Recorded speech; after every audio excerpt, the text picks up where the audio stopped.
Today we are discussing the violence debate, Skyrim versus religion. For our research, we contemplated on whether video games such as Skyrim were more violent than religion.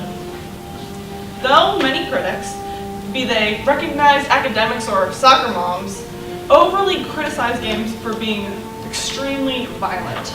But their claims fall short because games like Skyrim add an interactive element that allows a player to manipulate the game and amp up the violence or decrease it when religion, on the other hand, mandates violence. And so we say that Skyrim can be considered less than a bunch of other religious canons. Okay, so we're the NaughtyCats. We are experienced gamers and we're not noobs, and we're proficient in Xbox, PS3, and the PC. So with that, we have different playstyles, and we are adept at analyzing game content. In Skyrim, we created a character named Fookbad, and she has no specific playstyle because we all played her differently. Christina, for example, has a long-range shooter game style, while Allison had a tank-like playstyle that included smashing NPCs with a hammer. I, on the other hand, played a stealthier playstyle like a rogue. Skyrim is the fifth major entry in Bethesda's Elder Scrolls series. It came out on November 11, 2011, in a time when violence-heavy games like Gears of War, Dead Space, or Rage were a major component of the market. The Elder Scrolls series has historically relied on the player carefully building up a skill set in response to the world. In that respect, it was a strategy-based game. Between Morrowind and Oblivion, however, Bethesda streamlined the skill system and improved their combat mechanics, and with Skyrim, they retooled the skills completely. Essentially, the game became almost entirely combat-based to appeal to the current audience. Skyrim is the fifth chapter in the Elder Scrolls action role-playing series developed by Bethesda Game Studios. It was released on November 11, 2011 for Microsoft Windows, PlayStation 3, and Xbox 360. When Arena came out in 1994, games were considered a niche market, mostly populated by arcade-style beat-em-ups or digital versions of highly technical tabletop games. As advances in technology eliminated performance and style limitations, developers started exploring new types of gameplay. Later Elder Scrolls games streamlined the complex systems found in Arena and Daggerfall, made significant strides in visuals, and turned their main focus to world exploration and real-time combat. The purpose of Skyrim is to defeat Alduin, a dragon prophesied to destroy the world. The player character takes on quests and develops their skills along the way. Since the first installment, the types of people that play Elder Scrolls games have branched out considerably. Skyrim sold over 20 million copies and reached people who never cared about video games before, leaving a lasting impact on modern society. Violence throughout religion has been used as a tool through history to prosecute those who would not adhere or even start wars. But ritual sacrifices are just as violent as the Crusades or any other religious act. These acts are used to please their god or gods, to create a ritual, to make a holy significance.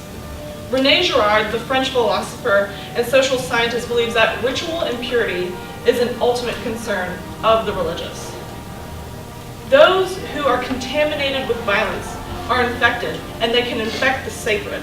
So the faithful must attempt to stop the spread of infection by creating a minimal amount of violence to prevent masses from occurring. Almost every religious text which cultures base themselves around to a huge degree contain severe violence that the faithful have no choice but to accept. In Skyrim, violence is utilized for story progression through the quests that the player undertakes. Players have a wide range of choices when it comes to cutting down their foes. One can use weapons from battle axes to bows to swords, or take a different route and use different types of magic. These methods are governed by their associated skill trees. However, there are also skill trees for sneak skills and speech skills that facilitate alternatives to fighting. Players can use stealth to get around their enemies or talk their way out of difficult situations. Regardless of which method one picks, their skill determines how quickly they advance the storyline and get past obstacles. Violence is what most modern gamers pick because that is the choice they're used to, depending on what sort of games they play nowadays. Many people criticize games for being overly violent, and with games like Dead Space and Grand Theft Auto on the market, it's easy easy to see why people take issue. However, such a claim falls short because games like Skyrim add an element of player interactivity that makes the level of violence fluctuate with playstyle. Comparing games to belief systems like Christianity and Islam brings some interesting differences to light. The game is violent by choice, whereas religious lifestyles have violent histories that mandate followers' violent mindsets. Since the player dictates the gameplay, Skyrim can be considered less violent than a number of religious canons. The Bible tells Christians to kill children of adultery, while the Quran tells its followers to outright kill anyone who does not believe in Allah. Such commands in holy books have caused spilled blood in everything from the Crusades to modern Islamic terrorism. People who do not temper their religious beliefs with modern sensibilities often feel that they have no choice but to commit these acts. Skyrim, however, puts the decision to commit violence entirely in the hands of the player. In Skyrim, figures have used all kinds of solutions to conflict. Violence does not necessarily happen any more than diplomacy. When the player is confronted by hostile NPCs, they can fight back, but they can also sneak right past them. The game does not encourage one specific solution, so the player does not feel pressured to kill anyone. So a quest example of having a choice would be Boethius' Calling. In the quest, the player is asked to sacrifice a humanoid being in order to call upon the Daedric goddess. So you have two choices. First, you can kill all the cultists, or the second, to lead someone to the altar, a single person. Both choices require killing, but the first choice, you kill all cultists, which means that there's a higher degree of violence, compared to the second one, which is only a single person and there's a lesser degree of violence.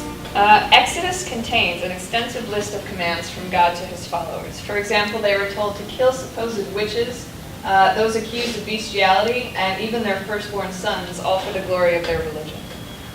These are notable because they are all absolute commands, as you can see in the script. And it is implied that if the faithful do not follow them, they will suffer consequences. In comparison, the Skyrim quest Ill Met by Moonlight tasks the player with tracking down a werewolf in the name of a certain god. Once he is found, they have the choice to either kill him or save him by killing the hunters that are after him. Though the second choice is technically more violent because you're killing more people, it is in pursuit of a morally sound goal, and therefore people can feel a lot less emotional ties to killing either all of that group or just the one person. So either way, it's a reasonable choice. So there are other differences. For instance, again, there is a sneak skill tree, and you can avoid an NPC, and it requires no killing at all. The second part is whenever you face a hostile environment between the two warring factions, you can calm either side down, and there would be no spilling blood involved. In terms of game climate versus religious climate, in gaming climate, when a player chooses to avoid violence, there is no social penalty. But religious followers, if you don't follow what your book says, it is very frowned upon, or in extreme circumstances they are killed. After our research, we concluded that religious texts command followers to act a certain way. But Skyrim, on the other hand, gives the player a choice to commit violence or pick a different route. In religion, there are rules and guidelines worshippers must live by, leading them to commit violent acts in order to conform.